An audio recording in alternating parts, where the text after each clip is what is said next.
Hello guys, welcome to the channel. आज हम यहाँ पे कंपैरिजन करने वाले हैं दो लैपटॉप का। एक है यहाँ पे Redmi Book 15 और 15 Pro और दूसरी तरफ है यहाँ पे इन्फिनिक्स का लैपटॉप जो कि है इन्फिनिक्स X1 और X1 Pro। दोनों के बारे में बात करेंगे कौन सा लैपटॉप आपको परचेस करना चाहिए, क्योंकि जो इन्फिनिक्स का लैपटॉप है वो अभी लॉन्च नहीं हुआ है, लेकिन बहुत ही जल्द लॉन्च होने के चांसेस है। क्योंकि जो अभी एक चैनल है डिजिट ऐसा कुछ, वहाँ पे इंटरव्यू हुआ था जो इन्फिनिक्स का सीईओ है, उन्होंने बताया था कि अगस्त के महीने में ही बहुत ही जल्द लॉन्च होने वाला है।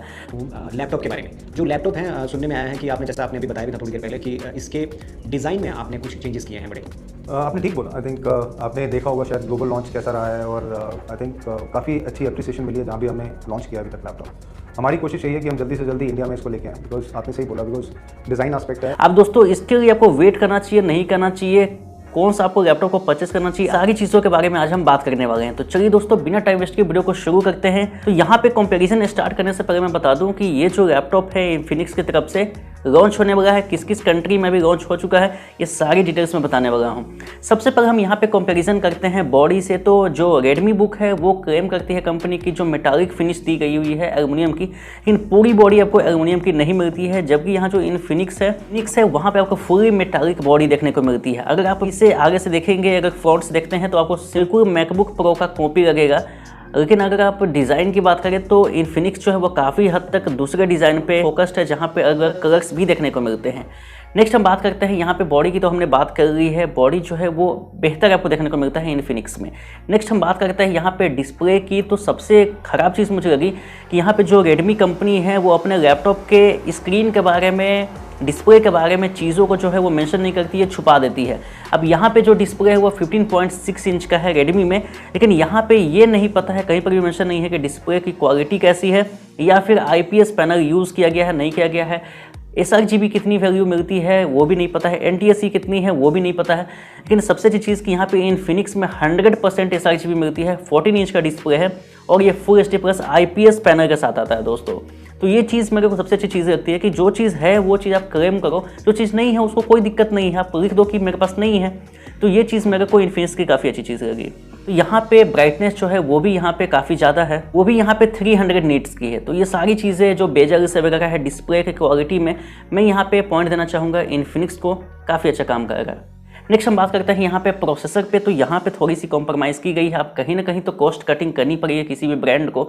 तो रेडमी ने यहाँ पे लेटेस्ट प्रोसेसर को यूज़ किया है, हालांकि ये 2 दिन पहले लॉन्च ही हुआ है। तो यहाँ पे आपको 11th जनरेशन का प्रोसेसर मिलता है i3 में भी और i5 में भी। लेकिन दोस्तों अगर हम यहाँ पे इन्फिनिक्स की बात करें तो ये 10th जनरेशन के साथ आता है और इसमें जो प्रोसेसर मिलता है वो कोडनेम G1 के साथ आता है, यानी G सीरीज़ के साथ, जहाँ पे इसका मतलब होता है कि इंटीग्रेटेड ग्राफिक्स आपको मिलेगा प्रोसेसर के साथ ही। वहीं दोस्तों अगर हम यहाँ पे बात करें रेडमी बुक की, तो यहाँ पे आपको हाई परफॉर्मेंस प्रोसेसर मिलता है जो कि H सीरीज़ में आता है। तो ये काफ़ी अच्छी चीज़ है, यानी परफॉर्मेंस में अगर मैं पॉइंट देना चाहूँगा तो रेडमी आगे निकल जाता है इससे। लेकिन हो सकता है कि जो इंडिया में वेरियंट लॉन्च हो इन्फिनिक्स की तरफ से, उसमें प्रोसेसर को शायद चेंज कर दिया जाए, लेकिन अभी तक यहाँ पे 10th जनरेशन ही है जो कि ग्लोबल लॉन्च हुआ है। नेक्स्ट हम बात करते हैं यहाँ पे रैम और स्टोरेज की। तो रैम के मामले में अगर मैं बात करूँ तो दोनों में ही 8 GB की रैम मिलती है और यहाँ पे जो इन्फिनिक्स है वहाँ पे आपको 16 GB की रैम भी देखने को मिलेगी। तो यहाँ पे जो रेडमी बुक है वहाँ पे आपको 2 वेरिएंट मिलेंगे, i3 वाले और i5 वाले। लेकिन यहाँ पे ऐसा नहीं है, इन्फिनिक्स में आपको 3 वेरिएंट मिलेंगे, i3, i5 और i7 का भी वेरिएंट देखने को मिलेगा। अब जो i3 और i5 है वो आपको X1 में मिलेगा और जो i7 है वो आपको X1 Pro में मिलेगा। इन्फिनिक्स की बात मैं कर रहा हूँ। और इसी के साथ अगर हम रैम की बात करें तो यहाँ पे कहीं पर भी मेंशन नहीं है रेडमी बुक में कि आप रैम को एक्सपेंड कर सकते हैं या फिर नहीं। हालांकि यहाँ पे जो कंपनी है इन्फिनिक्स, ये बताती है कि यहाँ पे आपको भी मेंशन नहीं किया है, लेकिन जब लॉन्च हो जाएगा तो पता चल जाएगा कि ये एक्सपेंड कर सकते हैं कि नहीं। स्टोरेज जो है वो दोनों में ही 256 GB, 512 GB देखने को मिलेगी। और मेजर चेंज है वो ये है कि यहाँ पे जो रेडमी बुक है यहाँ पे SSD में भी कॉम्प्रोमाइज़ है। SATA बेस SSD मिलता है आपको i3 वाले में और i5 वाले में मिलता है आपको NVMe, जबकि यहाँ पे PCIe का सपोर्ट मिलता है आपको इन्फिनिक्स में। नेक्स्ट हम बात करते हैं यहाँ पे ग्राफिक्स की। तो दोनों ही लैपटॉप में ग्राफिक्स जो है वो इंटीग्रेटेड ही मिलते हैं, जो कि प्रोसेसर के साथ आते हैं। Iris Xe और यहाँ पे Iris Xe प्लस, ये दोनों ही लैपटॉप में आपको सेम ही ग्राफिक्स देखने को मिलते हैं, जिसमें आप थोड़े बहुत काम कर सकते हैं। नेक्स्ट हम यहाँ पे बात करते हैं बैटरी की। तो ये बहुत ही बड़ा मेन फैक्टर है। जो यहाँ पे रेडमी बुक है वहाँ पे आपको 46 वॉट आवर की बैटरी मिलती है, जो कि क्लेम करती है 10 घंटे, लेकिन 5 से 6 घंटे की बैटरी लाइफ आपको यहाँ पे प्रोवाइड कराएगी। वहीं दोस्तों अगर हम यहाँ पे इन्फिनिक्स बुक जो लैपटॉप है उसकी बात करें तो यहाँ पे आपको 55 वॉट आवर की बैटरी मिलती है। दोनों ही 65 वॉट के एडेप्टर से चार्ज हो सकते हैं।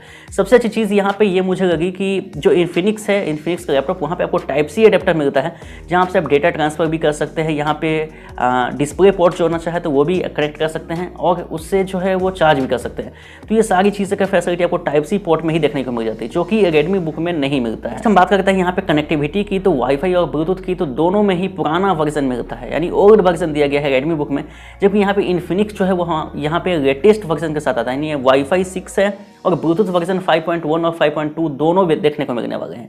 वाईफाई भी है वो डुअल बैंड के साथ आता है, लेकिन यहाँ पे रेडमी बुक में कॉम्प्रोमाइज़ की गई है। वाईफाई 5 का सपोर्ट है, ब्लूटूथ वर्जन भी 5 का सपोर्ट है। अब दोस्तों हम यहाँ पे बात कर लेते हैं कीबोर्ड वगैरह की। तो कीबोर्ड जो है वो अगर मैं बात करूँ तो बैकलाइट कीबोर्ड देनी चाहिए थी, लेकिन रेडमी बुक में आपको नहीं मिलता है और यही इन्फिनिक्स में आपको देखने को मिल जाता है। ये तो काफ़ी अच्छी चीज़ है। कार्ड रीडर जितने भी पोर्ट्स है वो सारे पोर्ट्स दोनों ही लैपटॉप में देखने को मिलते हैं, लेकिन टाइप सी जो है वो रेडमी बुक में मिसिंग है। इसी के साथ दोनों की वेट की बात करें तो दोनों की जो वेट है वो लगभग सिमिलर ही है। यहाँ पे 1.4 kg के ऊपर आता है इन्फिनिक्स और रेडमी बुक आता है यहाँ पे 1.8 kg के ऊपर, थोड़ा हैवी है रेडमी बुक। लैपटॉप में यहाँ पे डुअल स्पीकर और डुअल माइक का भी सपोर्ट है। तो ये सारी चीज़ें थी जो कि मैंने आपको इस लैपटॉप में बताई है। अब हम यहाँ पे छोटे छोटे की पॉइंट्स देख लेते हैं कि क्या क्या चीज़ें आपको यहाँ पे देखने को मिलती है। डिस्प्ले के मामले में मैं कहना चाहूँगा कि इन्फिनिक्स ज़्यादा बेटर है। प्रोसेसर के मामले में रेडमी बुक जो है वो काफ़ी अच्छा है। इसी के साथ यहाँ पे जो रैम में स्टोरेज बाकी सारी चीज़ें हैं वहाँ पे पॉइंट ले जाता है इन्फिनिक्स। यहाँ पे जो रेडमी बुक है उसमें सिर्फ एक ही खूबी है कि वहाँ पे जो प्रोसेसर है वो लेटेस्ट देखने को मिलता है, बाकी सारी चीज़ें में डाउनग्रेड की गई है रेडमी बुक में। वहीं इन्फिनिक्स जो है वो सारी चीज़ों को लगभग कैप्चर कलेक्ट कर लिया है, लेकिन यहाँ पे जो एक चीज़ है वो है प्रोसेसर, जहाँ पे थोड़ी सी कॉम्प्रोमाइज़ है। लेकिन इंडियन वाला वेरिएंट अभी लॉन्च नहीं हुआ है, जब भी लॉन्च होगा तो आपको पता चल जाएगा कि 10th जनरेशन के साथ आता है या फिर 11th जनरेशन के साथ। हालांकि दोनों ही प्रोसेसर में बहुत ज़्यादा डिफरेंस नहीं है, 19-20 का डिफरेंस मिलता है, थोड़ा सा कम थोड़ा सा ज़्यादा। हालांकि आपको डे टू डे लाइफ में कोई भी ज़्यादा आपको परफॉर्मेंस में डिफरेंस देखने को नहीं मिलेगा। तो मैं आपको सजेस्ट करूँगा कि अभी रेडमी बुक मत लीजिए, यहाँ पर बहुत सारी चीज़ों की कमी है। आप वेट कीजिए, इन्फिनिक्स का भी जो लैपटॉप है X1 और X1 Pro बहुत ही जल्दी लॉन्च होने वाला है, उसके बाद डिसाइड करना है कि कौन सा लैपटॉप आपको लेना चाहिए। तो इतना ही था इस वीडियो में। मैं जो ये रेडमी बुक है इसको और भी दूसरे लैपटॉप के साथ कंपेयर करूंगा, जैसे HP है, सूस है, यहाँ पे एसर है, रेनबो है। तो आप वेट कीजिए, स्टे ट्यून्ड रहिए हमारे चैनल पे। मैं और भी वीडियो पब्लिश करने वाला हूँ, तो चैनल को सब्सक्राइब कर लीजिए ताकि आने वाले वीडियोस आप नोटिफिकेशन आपको देखने को मिलती रहे। तो मैं आपसे मिलता हूँ नेक्स्ट वीडियो में, तब तक के लिए गुड बाय। चैनल को सब्सक्राइब कर लीजिए।